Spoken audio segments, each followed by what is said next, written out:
नसरापूर प्रकरणातील चिमुकलीला न्याय द्या, नराधमाला फाशी द्या अशी मागणी करत पुण्याच्या नवले पुलावर ठिय्या मांडणाऱ्या आंदोलकांना पोलीस बळाचा वापर करत अखेर 4 तासांनंतर हटवलं गेलंय। आंदोलकांची समजूत काढण्याचा प्रयत्न निष्फळ ठरला। त्यानंतर पोलिसांनी बळाचा वापर करत नवले पूल वाहतुकीसाठी मोकळा केला। त्यामुळे सुमारे 4 तासांपासून सुरू असलेलं आंदोलन अखेर संपलेलं आहे। पुण्याच्या नवले पुलावर ही अशी गर्दी पाहायला मिळाली। अखेर पोलिसांनी काहीसा बळाचा वापर केला। चर्चा निष्फळ ठरली, मात्र महामार्गावरून आंदोलकांना पोलिसांनी हटवलेलं आहे।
पोलीस विभागाची भूमिका अत्यंत गांभीर्याने माननीय मुख्यमंत्री महोदय आणि शासनाने घेतलेली आहे। घटनाला लवकरात लवकर आरोपी विरुद्ध चार्जशीट तसेच ट्रायल कंप्लीट करून शिक्षा आणि शिक्षा गंभीर ते गंभीर शिक्षासाठी पोलीस विभाग प्रयत्नशील राहणार आहे आणि त्यामध्ये नक्कीच आम्हाला यश मिळेल। कलेक्टर साहेबांचे पत्र शासनाची वतीने देण्यात आलेली आहे की यामध्ये स्पेशल इन्व्हेस्टिगेशन टीम, जल्द गती न्यायालय आणि स्पेशल काउन्सिल्स आणि आरोपीला कडक ते कडक शिक्षा होईल यासाठी पूर्ण शासन आणि प्रशासन पोलीस विभाग त्यामध्ये प्रयत्नशील राहणार आहे। आणि पोलिसांनी बळाचा वापर करून आंदोलन संपवल्यानंतर आंदोलकांनी सरकार आणि प्रशासनावर टीका केली आहे। नराधमाला फाशी झालीच पाहिजे अशी मागणी प्रत्येक आंदोलकांनी लावून धरली होती। पोलिसांचा वापर करून आंदोलकांना हटवलं। सरकारची आम्हाला लाज वाटते अशा शब्दात आंदोलकांनी टीका केल्याचंही पाहायला मिळालं। दडपशाहीचा वापर करणारं हे इंग्रजांचं सरकार आहे अशी टीका सुद्धा यावेळी उपस्थित आंदोलकांनी केली आहे। पोलीस असतील किंवा सगळ्या पोलीस सगळ्यांनी सरसकट लाठीचार्ज सुरू केला। जी मुलगी आहे जिच्यावरती दुर्दैवी अत्याचार झाला ती आज या जगात नाहीये, त्या मुलीच्या वडिलांना कॉलरला धरून त्यांनी उचललं, लाठीचार्ज केला, तिच्या घरच्यांवर सुद्धा लाठीचार्ज केलेला आहे। हे कितपत योग्य आहे आपल्या सिस्टममध्ये? काल 1 मे आपण साजरा केला। या सुरक्षित महाराष्ट्रासाठी आपल्या 108 हुतात्म्यांनी जीव दिलाय का? हा आपला महाराष्ट्र बघायचा होता का? 5 तास रस्ता जाम होऊ शकतो। 5 तासामध्ये मुख्यमंत्री मिसिंगचं उद्घाटन करायला येऊ शकतात। 2 तास रस्ता बंद होऊ शकतो। तो मुंबईवरला इथं पुण्यापर्यंत यायला 5 तास का लागतात? एवढा लोकांना त्रास का दिला? आणि राहिला लाडकी बहीण योजना ही बंद करा आणि महिलांना सुरक्षित करा। कुठेतरी लाडकी बहीण योजनेचे 1,500 रुपये नको, आम्हाला इथं सुरक्षित जगायचं आहे। ते सुरक्षित देऊ शकता का तुम्ही?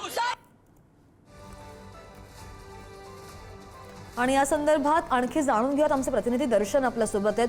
दर्शन, या ग्रामस्थांचा आक्रमक पवित्रा आपण पाहिला, आंदोलन तर थांबलेलं आहे, पण काय आश्वस्त केलं गेलेलं आहे या आंदोलकांना? आणि आता सध्या नवले पुलाची परिस्थिती कशी आहे? वाहतूक सुरळीत झालेली आहे का? काल बघितलं भोर तालुक्यात नरसापूर येथे चिमुकलीवर झालेल्या अत्याचाराविरोधात राज्यभरातून संताप व्यक्त होत होता। तसंच काल शनिवारी पुण्याच्या नवले ब्रिजवर नागरिकांकडून हे आंदोलन करण्यात आले, ज्यामुळे पुणे बेंगलोर महामार्ग सुमारे 4 तास मोठी वाहतूक कोंडी निर्माण झाली होती।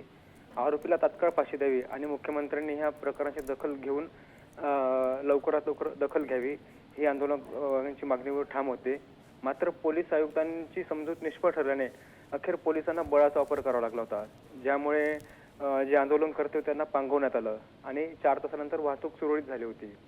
पोलिसांना आंदोलक कंट्रोलमध्ये येत नव्हते, त्यामुळे पोलिसांना बळाचा वापर करण्यात आल्यामुळे पोलीस दडपशाही करतायत असाही आरोप आंदोलकांनी केला होता। आता अखेर 4 तासानंतर ती वाहतूक कोंडी पूर्णपणे मिटली आणि आता वाहतूक सुरळीत आहे नवले ब्रिजची. बरं, आता पोलिसांनी काय आश्वस्त केलेलं आहे आणि या आंदोलकांची पुढची भूमिका काय असणार आहे? कारण की बरेच गावकरी आक्रमक होते, त्यांनी पोलिसांवर सुद्धा निशाणा साधलेला आहे, सरकारवर सुद्धा निशाणा साधलेला आहे. ग्रामस्थांची पुढची भूमिका काय असेल आता? ग्रामस्थ ऐकण्याच्या मनस्थितीत नव्हते, पण अखेर पोलिसांना बळाचा वापर करावा लागला होता. ग्रामस्थ ठाम होते की आरोपीला तात्काळ शिक्षा व्हावी, कठोर कारवाई व्हावी, पुढे अशी घटना घडू नये ह्या मागणीवर ग्रामस्थ ठाम होते. नाही, बरोबर आहे. आता पुढे आंदोलकांचा पवित्रा कसा असणार आहे आणि पोलीस काय ऍक्शन घेतात, कारवाई कशा प्रकारे होते, या सगळ्याचे ताजे अपडेट्स घेऊ. दर्शन, धन्यवाद दिलेल्या सगळ्या माहितीसाठी. आणि भोरच्या नसरापूरमधील चिमुरडीवर अत्याचार प्रकरणानं संपूर्ण महाराष्ट्र हादरून गेलाय. तब्बल 24 तास या घटनेला उलटलेले आहेत. गावकऱ्यांनी आरोपीची गाडी सुद्धा अडवली, तर आरोपीला सुनावणीनंतर कोर्टातून नेत असताना त्याची गाडी सुद्धा अडवली गेली. दुसरीकडे पुण्यातल्या नवले ब्रिजवर या प्रकरणी ठिय्या आंदोलन करण्यात आलं. मुख्यमंत्री किंवा बाल आयोगाचे प्रतिनिधी जोपर्यंत पोहोचत नाहीत तोपर्यंत रस्ता अडवून ठेवण्याचा पवित्रा या आंदोलकांनी घेतला आणि तिची कालची दृश्य आपण पाहतोय. नसरापूरच्या घटनेनं संपूर्ण महाराष्ट्र हादरला. काल पूर्ण गाव बंद होतं. या बंदला या गावकऱ्यांनी प्रतिसाद दिला. त्यानंतर भर उन्हात संतप्त होत नागरिकांनी आंदोलन केलं. पोलीस त्यांची समजूत काढण्याचा प्रयत्न करत होते, मात्र तरी सुद्धा आंदोलकांनी ऐकलं नाही.